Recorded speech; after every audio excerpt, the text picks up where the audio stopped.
এসএসসির ৩৬,০০০ নিয়োগ মামলায় নতুন নির্দেশ, অভিজ্ঞতা নিরীক্ষে ১০ নম্বর পাবেন কারা? এসএসসিকে হলফনামা দিতে বলল আদালত।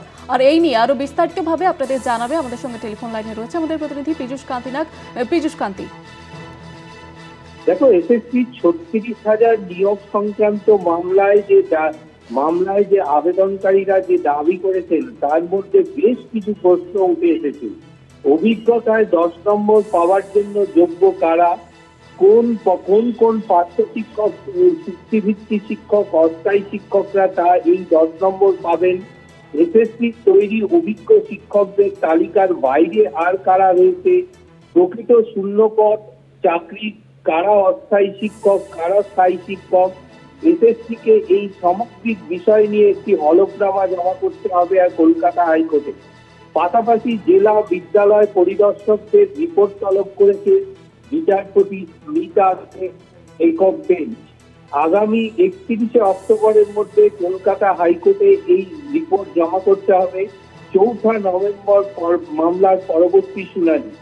এদিন এসএসসির পক্ষের আইনজীবী কল্যাণ বন্দ্যোপাধ্যায় দাবি করেন, চাকরির জন্য রাস্তায় ৫ লাখ পদপ্রার্থী ঘুরছে।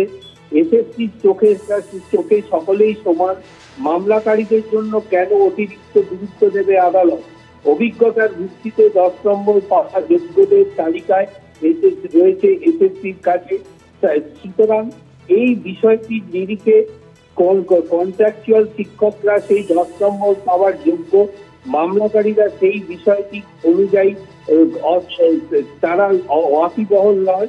সুতরাং এমত অবস্থায় যদি আদালত কিছু করে সেক্ষেত্রে এই নিয়োগ প্রক্রিয়ার উপর কোন রকম হস্তক্ষেপ হলে সুপ্রিম কোর্ট পর্যন্ত যাবে রাজ্য এসএসসি কর্তৃপক্ষ, এমনটাই বলেন কল্যাণ বন্দ্যোপাধ্যায়। যদিও আবেদনকারীর আইনজীবীদের পক্ষ থেকে বলা হয়, মামলাকারীরা ১২ বছরের বেশি অস্থায়ী চাকরি করেছে এবং প্রত্যেকেই অভিজ্ঞ, সুতরাং তাদের এই ১০ নম্বর পাওয়া উচিত। একেবারে সঙ্গে থাকো পীযূষ কান্তি।